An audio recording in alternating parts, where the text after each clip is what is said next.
Hey guys, welcome to today's live. I am Ram and I'll be the one covering the topic today. So guys, today's topic is how does Splunk work? But before we get into that, make sure that you subscribe and hit the bell icon so that you don't miss any of our future updates. Now we do daily lives, so if you're not interested in the Splunk topic, we have other topics also. So make sure that you don't miss out on them. We do them daily at 8:30.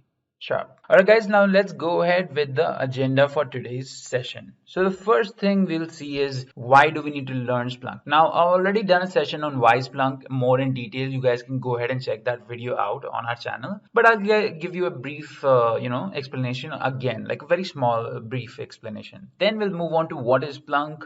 Again, briefer explanation of what it is. Then we'll discuss what Splunk architecture and components are. And now this is where the meat of the whole session is, because you need to know how Splunk works, how do the components interact with each other, what do these components do exactly, and why are they so, important, and how do they interact with each other basically. And then we'll move on to discuss the Splunk data pipeline, in which basically we'll be, learning how data flows through the different components of Splunk. Then we'll talk about Splunk licensing, which is also an important aspect of Splunk, where you need to learn how and what things are licensed and what are not. Then we'll have a Splunk demo where I'll show you guys how you can go ahead and create your own deployment master and have universal forwarders with it. We'll discuss what this is later. And then finally, we'll conclude by having some kind of learning material for you guys, where you can choose your further learning material. All right, guys, so this is the agenda. Now let's go ahead and start the session. So we'll start off by discussing what is Splunk and why is it so important, right? That was the first 2 points of our agenda. So, well, let's see. These days we have so much data. We have so much data that we need to monitor. There's so many different kinds of data. And this data is produced by a lot of different things. You have your applications, you have your systems, you have people generating that kind of data.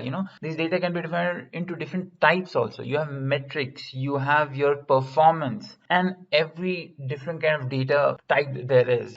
You have your structured classification, unstructured classification, all those kind of things. Now we need to collect this data because we need to gather insight out of this data. Why? Because when you gather insight out of data, you get to know what you get to know about the data. You get to know about the particular product or the service you're working with, because you collected the data, you've studied it, now you know how everything works. You've gotten some insights, and with that insight you can make important business decisions.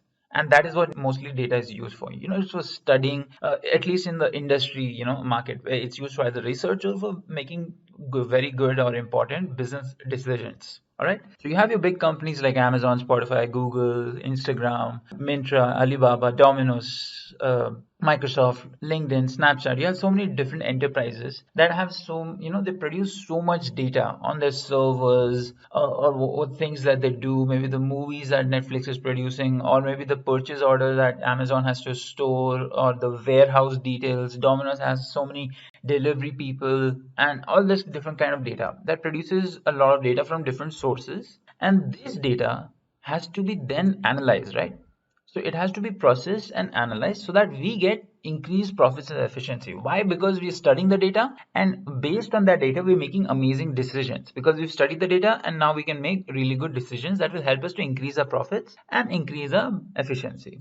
So that is why you need Splunk. I've given you a brief, and Splunk is basically that tool. It is a proprietary software that is used by companies. Like, you have multiple companies that produce so much data, and the Splunk tool is basically used for analyzing and studying this kind of data and monitoring the data. So you have so many different sources like Linux, Windows, you have your servers, databases, you have your apps, you have volumes, and you have your networks. All of them produce data. These are your data sources. They produce log files, they produce metrics, they produce messages, they produce audit messages. So many different kinds of data that is being produced, and that is taken by Splunk and analyzed and then visualized. So it is basically an analysis and visualization tool, and this is why Splunk is used to analyze and visualize. So you have here both your questions answered. Why do you need Splunk and what is it? Why do you need Splunk? Well, you need Splunk to analyze and visualize all the data you have so you can gain meaningful insights from it. And what it is, now we've understood it. It is an analysis and visualization tool. It is a proprietary software that companies use to collect the data and then visualize them and perform analysis on them. Create dashboards, create visualizations, create reports, and give it to whoever, needs it. I guess let's see like a few uses of Splunk. We have the first use is monitoring system performance, where you're monitoring how well your particular system is doing, whether it's working in the most efficient manner or not. Then, again, data informed decisions. You collect the data, you find meaningful insights, and you make decisions based on that data. Then security cognizance. Well, basically, if you're collecting data, you will be able to find discrepancies in different kinds of data. So let me give an example. Like if you have networking data that you're collecting, in this networking data, if suppose a lot of data is being trafficked, even though you wanted a certain amount, but data more than that certain amount is being trafficked. So you realize that there's some kind of issue there, because why is more data being trafficked? So you figure out that somebody is siphoning that data out or taking that data out, and you find out that there's a security breach. Well, this is just an example. You can have many different kinds of examples of how it can improve your security overall. Then basically monitor the system health. So one of the main important uses of Splunk is for monitoring. So if you look at my previous video where I talk about the different case studies of why you need to use Splunk, you'll see one of the big companies, they use Splunk majorly for monitoring their system's health. A universal system that helps them to monitor all the different systems. And in the end, it helps us to improve the quality of our product or the service that we're going to be providing to our customers. So guys, those were the uses. Now let's see, how does Splunk actually work? To understand how Splunk works, we need to understand what its architecture is like and what its components are like. Because Splunk is not a single tool. Let me make that very clear. Like you have your you have Git, or you have certain IDEs, or you have certain programs. They're single tools. But Splunk is not a single tool. It's like a set of different components that work together to produce, in the end, a main programming set of tools, like a suite of tools. It's like a suite of tools, or you can say it's a stack of tools. All right, so let's discuss the Splunk architecture. Now, Splunk will have two different types of architecture. You have a single server environment and distributed environment.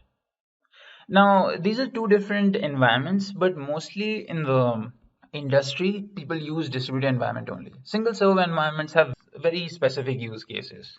So for single server environment, you'll be using it mostly for testing. You want to see if your data is being indexed or not. What I mean by data being indexed is when you're collecting the data from your data sources, it has to be stored somewhere. So that data is stored in indexes that you have on Splunk, and that data will be stored and indexed so that it can be searched later. So you want to, before you go ahead and deploy your big as architecture, you need to make sure that it is being tested. Okay, I mean, you need to make sure that it is valid, or it is working or not. So you can use a single server environment to check that out. And then you need to check the or you need to create a proof of concept. So now you have to deploy a very big deployment of multiple components of Splunk. So to understand how you would do that, you can use a single server environment to create a proof of concept and show it to people.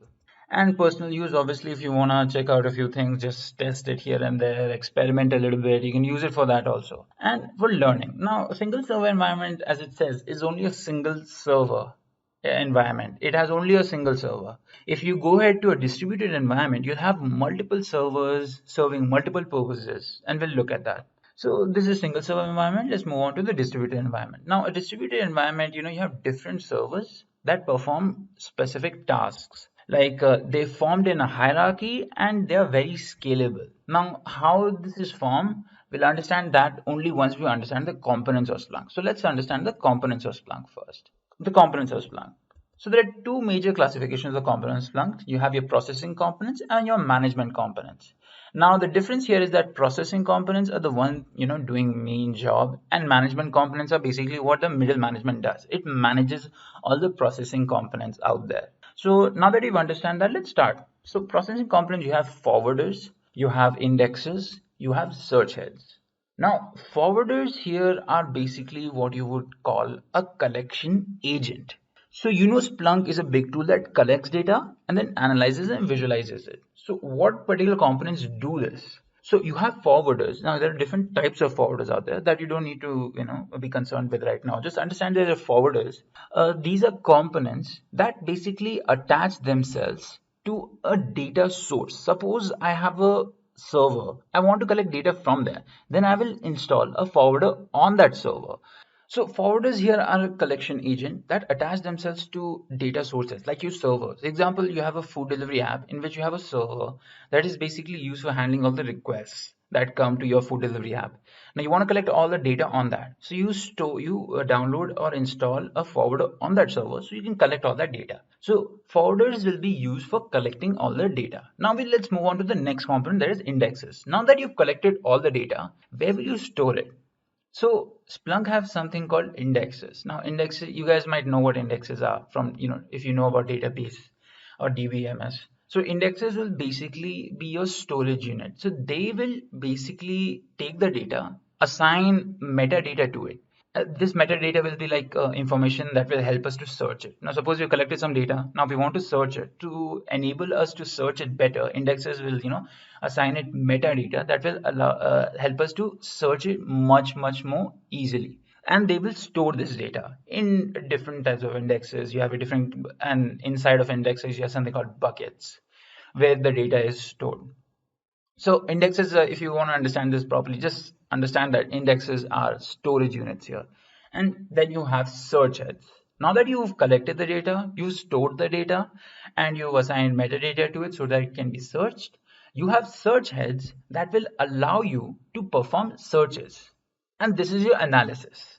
Like you want to search a particular set of data, you search that data, then you can perform actions on that data.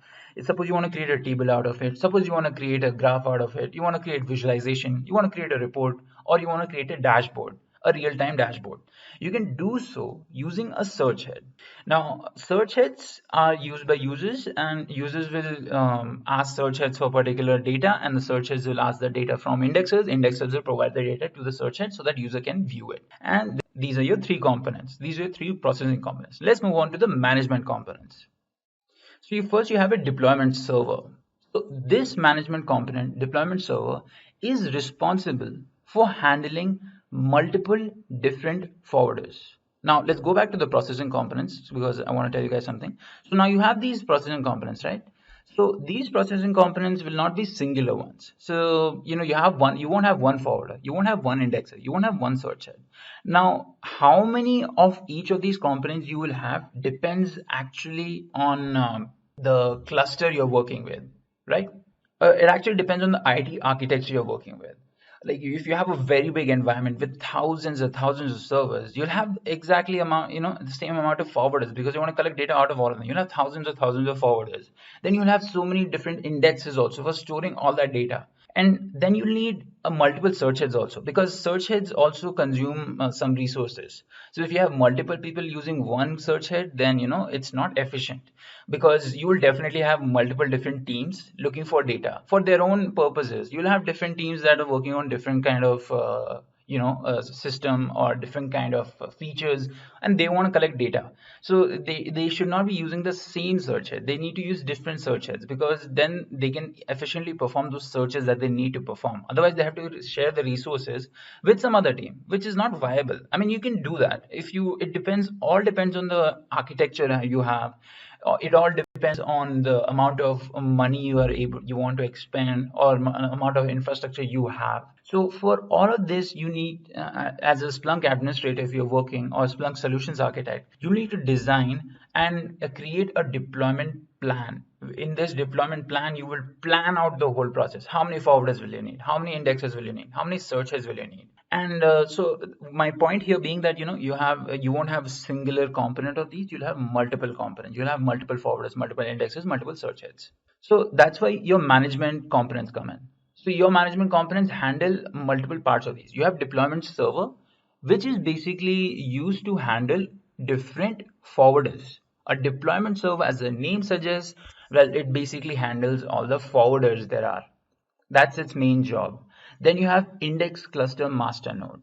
Now, the name is a bit confusing, but and if you see the name indexer and cluster indexer and master, it basically means that, this particular server or node handles all the indexes. You'll have a cluster of indexes which is being handled by your indexer cluster master node. Then you have your search head cluster deployer. Again, the name is very indicative of what it does. So the search head cluster deployer is basically used for handling all the different search heads.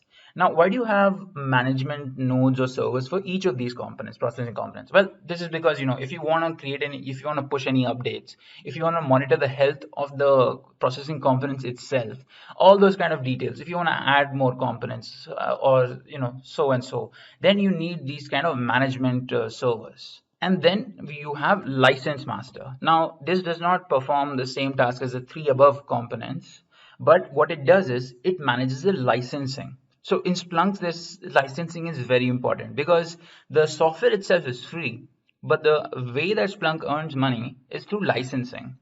It depends on how much data you're collecting and indexing. So you'll have different licenses for that particular matter, and you have to pay for that licensing. And otherwise, you have a daily limit of how much data you can index in the free tier.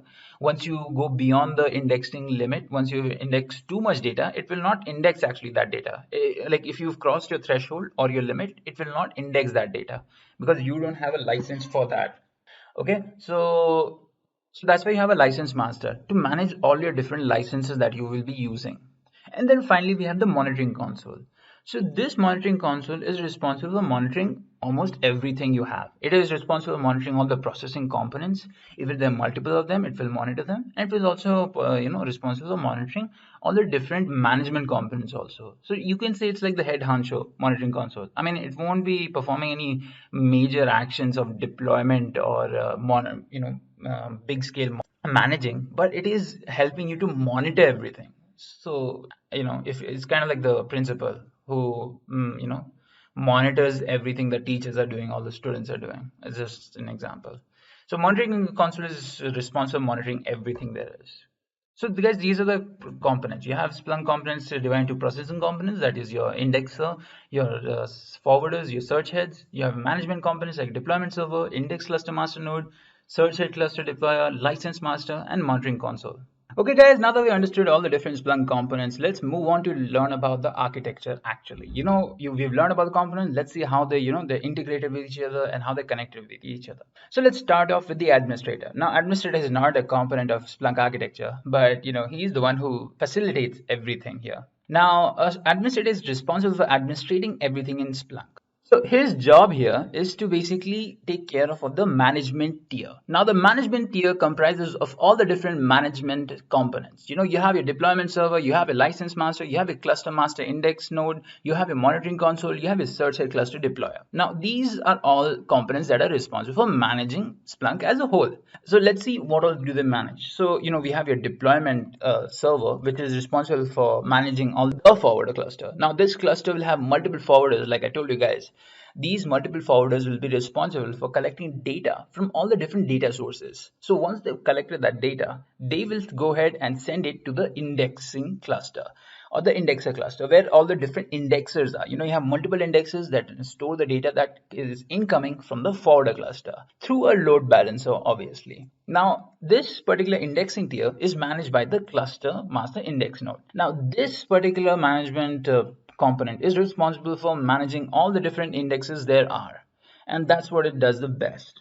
So now that you've collected the data and stored it, the next step is to search that data, analyze it. So that is done by the searching tier. Now there might be other users that can access this particular Splunk architecture through the searching tier, because their job is to search the data of their relevance. So once they start searching, they do so through the search tier, which consists of the search head cluster and the search head cluster deployer, which is responsible for managing all the different search heads out there. So this is the search tier. Now the search tier will ask for particular data from indexer, and it will provide it to the user. So guys, this is the architecture of Splunk. You have your management tier, you have your collection tier, you have your indexing tier, and you have your searching tier. And you have multiple users, and you have an administrator who handles a lot of the parts of this. So guys, now we know the Splunk architecture, how everything is connected here. Now again, this is a basic architecture, and this architecture is a ground. It's like a blueprint for your other architectures, because every company will have a different type of architecture. Why? Because they'll have different kind of IT environments based on their needs. And based on the needs, since they have a different IT architecture, they'll have a different deployment of the whole Splunk. You might have only one forwarder, or you might have only one search head. You might have a search head and indexer together, or you might have a forwarder and indexer together. So it totally depends on your need or the company's needs and how it's all managed. Okay. So this is the Splunk architecture. Let's see the Splunk data flow. How does the data flow from through each of these components? So we have first the input. Now this input is collected by the forwarder. So all the input data, like your monitoring input, like FIFO input, UDP input, TCP input, scripted input, these are the different ways of collecting the input. Basically different ways of collecting the input. They're collected by the forwarder, and it's a part of the data pipeline because the data has to be collected. Then it goes to the parsing. Now, in the parsing queue is where all the items or all the data is queued up so that it can go to the next part of the data pipeline, that is parsing. That is the parsing pipeline. So parsing pipeline is its whole other thing for itself. But to give you a brief about it, so when the data arrives to the parsing pipeline, this is where the event processing happens for the data. Where Splunk basically analyzes data and confines them into logical components for the data, defining the fields and those kind of things. So once it's gone through the parsing pipeline, it can go ahead to the indexing queue. Now it is queued over here, so it can wait for the next part of the data pipeline, that is indexing. Now in indexing queue, the data will wait until it gets a chance, and then we'll go to the indexing pipeline. Basically, indexing pipeline is where the data is stored, where the event is indexed and it is stored. And these are what indexes do. They basically are repositories for the data, and they transform this particular data that has come from or through the whole data pipeline and converts them into searchable events. Now this data is converted into searchable events so that it can be searched later. And then you have the data which is then stored in the indexer. Like after it goes to the indexing pipeline, is stored in the indexer. Then it is searched. That is where basically searching, your user using the search head to search the data from the indexer. So guys, this is how the data flows. Now to see how it would flow through the components, let's look at the diagram for that. You have your servers, and the servers produce some kind of data, and this data is collected by the forwarders. Now once the forwarders have collected this data, they will directly ship it to the indexer, or they will send it to another forwarder. Now this can happen when you have lightweight forwarders on the server, because you don't, you remember what I told you guys, right? You don't want to have heavyweight forwarders because then they consume the resources of that particular server. You want to have forwarders that have very light footprint, because then they won't affect the server itself. They won't cause it to crash, or they won't cause it to use resources more than necessary. And once they've collected this data, they can then send it to another forwarder, where this forwarder would aggregate and process the data. It would basically be filtering the data. Because we can't perform the filtering on the server itself, it will send it to another forwarder. Now this might not be the case always. You might have some medium weight forwarders that will basically do this aggregation processing in the servers itself. It depends on your needs and it depends on the scenario basically. And then the data will be sent to the indexer, where it is indexed and stored. And then the monitoring console will visualize all this data that is indexed or stored. Or you have your search heads, which will basically take the data and analyze the data. And then the information can go from the search heads to the monitoring console also. Or, not basically work in the monitoring console here. The better word would be a dashboard, or a visualization, which can happen in a search head, which mostly happens in a search head. Monitoring console is basically for monitoring the servers, not actually for visualization. It's an error over here, but don't worry about that, guys. So search head is where you'll be analyzing the data and then creating the visualizations or dashboards over here. And suppose if there is some kind of error that happens in the whole pipeline, some kind of error, or suppose you've triggered, if you've created a trigger that gets triggered on a particular criteria, then you get a notification either through Slack or either through your email notifier. So guys, this is how the data flows through all the different components of Splunk. Okay, so you have the data from servers being collected to forwarders, then being shipped either to the forwarder, to another forwarder, or to the indexer directly. Then the data is you collected from the search heads for performing analysis, and then it is also visualized. Okay. All right, guys. So this was how the data flows from Splunk. Now let's talk about Splunk licensing. All right. So in Splunk licensing, we've talked about what licensing is. Let's get a little bit more clear. Now, every Splunk component requires a license, not just the data. You'll have some kind of licensing for an app if you're using. So you have data sources, and that data source is collected by forwarders, and they're stored in the indexes. Now, I told you guys there is a limit for these particular indexes, right? You have a daily limit, and that daily limit is defined by the type of license you're getting. And this is managed by the license master. You'll have multiple different licenses for different purposes. Let's see what kind of different licenses you might have. You might have standard Splunk enterprise license, no enforcement license, enterprise trial license, sales trial license, dev test license, free license, Splunk for industrial IoT license, forwarder license, beta license. You have so many different types of licenses, and to manage all of them, you have the license master. Alright guys, now we've done with all the licensing part and we've understood how the data flows through Holo Splunk. We can go ahead with the Splunk demo, where I will basically tell you how to connect or create a forwarder of your own and connect it to your deployment master. Alright guys, now we have the Splunk demo. So in this demo, first let me just tell you how you can go ahead and work with this demo. Alright, so first we're gonna see how you can install it. So there are two ways you can do it on Windows or you can work with Linux. Now, in this particular example, I'm going to go ahead with the Linux one. I'm not going to go through the whole installation process. There might be another video for just this process because, it's a little bit longer process. So what I'm going to tell you guys is, well, it's not exactly long, but, we don't have as much as time for this particular process.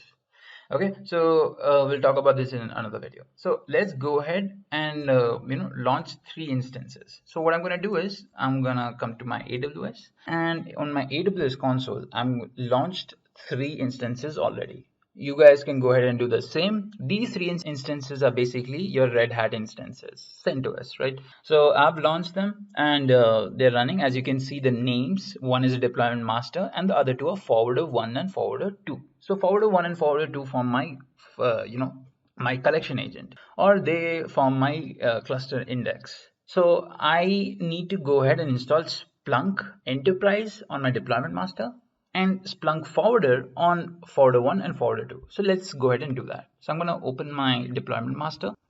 Okay, now that I've selected my deployment master, I'm going to copy the IP address over here. Then I'm going to use my SSH client. Let me just open that up. Ready. And let me just load my settings. I've already loaded. Okay, and then we'll open up the instance.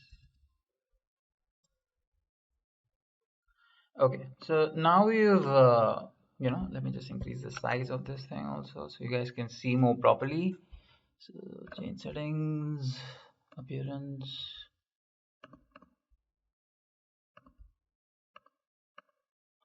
All right, let me get root access. Okay guys, now we're gonna go ahead and install Splunk Enterprise on this. Now you can get the link for the Splunk Enterprise directly from their website. Just type in Splunk download, and it will ask you for a few details like your email ID and rest of it. Just get the link for it, get the Linux link and install it in your instance. So to do that, first we need to get yum install wget. So wget is the particular command we'll use. Okay, so we have wget. Now we need to get the link. I already have the link over here, so I'm just gonna copy it. I'm gonna paste it.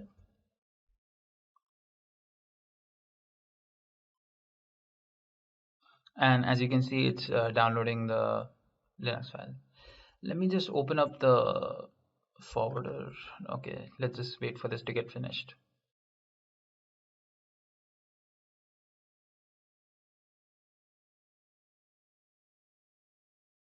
Okay, now we have finished. If I type ls, I can see my Splunk over here. So let me just install it. So since it's a .rpm file, I'm going to use the rpm command -iv edge and then Splunk, and this will install Splunk Enterprise on my instance over here. That's my deployment master. But it did it really fast because I've already installed it before. This is just to show you guys how you can go ahead and install it also. Okay. All right, so we're done with installing Splunk Enterprise. Now we can go ahead and head to the OPT folder, Splunk folder, bin folder, and in this folder we are gonna go ahead and start up Splunk. So normally when you start up Splunk, it will ask you to read through the whole terms and agreement, but since I've already done that, it shouldn't ask me that. It will only go ahead and start Splunk up over here. And it will ask you for entering the administrator password and username. So it says that it's already running. So it's running at the port 8000. So what we can do is we can go back to our AWS console, copy the IP address over here and paste it. Go to port 8000. It will ask me for username and password. This is the one you will have to enter from, after reading the terms and agreement. So normally what would happen is it will ask you to read the terms and agreement. Just keep on pressing enter, then enter your administrator password and username. Okay. So now enter the credentials here again, and this is what your dashboard will look like. Alright guys, so we have a deployment master over here. Now we want to index some data from forwarder 1 and forwarder 2. Okay, so what I'm going to do here today is going to be like a simple command to do this. Okay, so let's start with forwarder 1. So I'm going to copy the IP address and I'm going to open the SSH client for this also.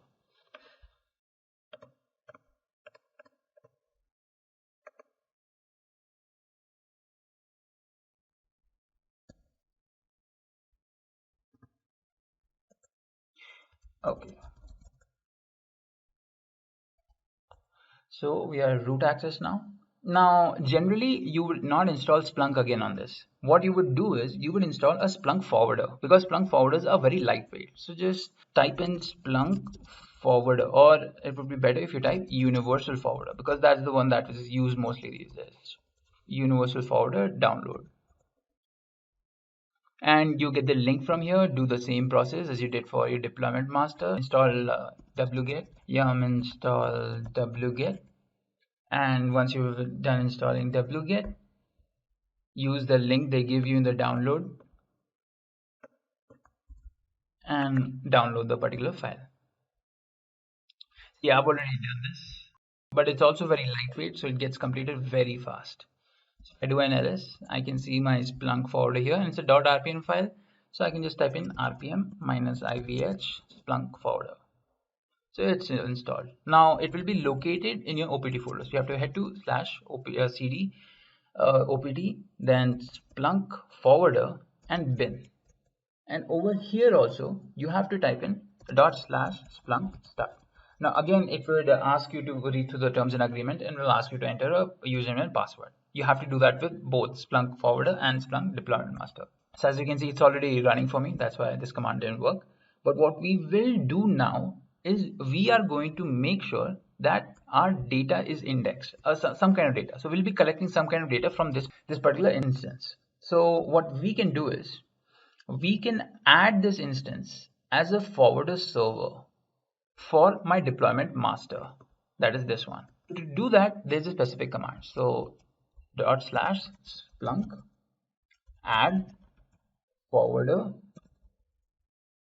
It's actually forward server, then instance of the server deployment master, IP of it. So I'm going to click on deployment master, IP, paste it at the port 997. So the Splunk deployment master has to receive at the port 997. And when I'm adding this way, it means that this particular instance, this forwarder will be forwarding the data to this port, that is to 9997, to the IP address of the deployment master, and press enter. Okay, so it's asking me for a username. Okay, since I've already done that, it shows me that the forwarder already present. That means it's going to be forwarding the data to my Splunk deployment master. Now to receive it, you need to go to forwarding and receiving, and you need to configure your receiving over here. and type in 997 because this is the default port for receiving. Save it. It says that it's already there because I've already done it. So let me just go back. Now we know that the forwarder knows where to send the data. So how do we know what kind of data to send? Because we'll be checking that in our search and reporting app. So we want the data to be stored in some kind of index over here, right? So to do that, we need to add over here a particular, we need to add a monitoring over here. So I'm going to add dot Splunk add. I'll explain to you what this command does in a moment. Monitor space slash ware slash log slash messages. Now messages, then the name of the index. Now you can create a specific index for this, but I'm just going to use the default index called main. I'm going to put source type here, and once I've added the source type, I'm gonna name it. That is the UF server logs. Okay, so well, basically it's telling me it already exists, but you should say that this is added, this particular location. So what this command does is, it's basically telling this forwarder where to collect the data from. Now all the logs are always stored in one of possible locations. Like in Ubuntu, it will be stored in var slash logs slash sys logs. But I'm using RHEL. In RHEL, all the system logs are stored in var slash logs and messages. So I'm collecting that over here, and I'm giving the index name, the source type, etc. So now what should happen is the data, should start being indexed on my deployment master. But for that, we might have to restart. So let me just Splunk restart. Now you can perform the same over here if it doesn't work in the end, but it should. It may take a few moments also. So to check if your data is being indexed or not, you can just click on search and reporting.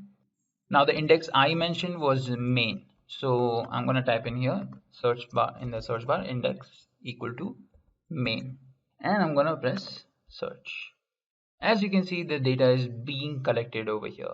There's a lot of different records over here, and these are system logs. If I open one of them up, you can see the host, that is the name of the instance, the source type, that is the source type I gave it, that is universal forwarder server logs, the time, date and time, the index, line count, etc. Okay guys, so this is the data being indexed into our deployment server from our forwarder. Now you can do the same thing with forwarder 2 also. You can configure forwarder 2 to send deployment master data, but you can send some different kind of data or the same kind of data. It really depends on all your needs. So guys, this is how your Splunk works. Well, this is a short example of how Splunk works. Now Splunk is it's a very vast field. So if you guys want to learn more, keep subscribed so that you don't miss out any of my sessions on this particular topic anymore. Okay guys, now let's head back to our path. So guys, the next thing I will tell you guys about is the learning path. What learning path should you take for learning more about Splunk? So guys, one of the most important learning paths for Splunk is our YouTube channel. You can use our YouTube channel or go ahead, check out our blogs that we have on Splunk. Or, if you have any questions, you can always go ahead to our, very fledgling community. We have a, Intellipaat community where you can ask questions and people will answer for you, maybe if you want to answer someone else's question, you can do that too. So go ahead and check it out. So guys, this brings us to the end of the video, but before the end of the video, let me just show you guys one more thing. So if you person in sitting watching this video is interested in learning Splunk professionally, if you want to get certification in, because having a certification in Splunk can help you a lot, because employers will ask you for a certification if you are working for, if you have knowledge in Splunk, because that's how they keep a bar to see if you actually know something about Splunk or not. So we here in Intellipaat, we provide a lot of different Splunk courses. You can try out our Splunk Developer and Admin certification. or a Splunk architect role, where you learn about the developer, the admin, and the SIEM also, which is just Splunk security feature. So let's see what all will you be taught. So there are two things you will get if you purchase this particular course. You will get instructor-led training, and you will have self-paced courses. So basically, you'll be taught by an industry veteran who has had a lot of knowledge in Splunk, just like me, and he'll be teaching you how Splunk works, what are the details about it, everything that is related, so that you can get a really good job in it. We have a lot of projects and exercises that will help you get a better understanding, a more practical understanding.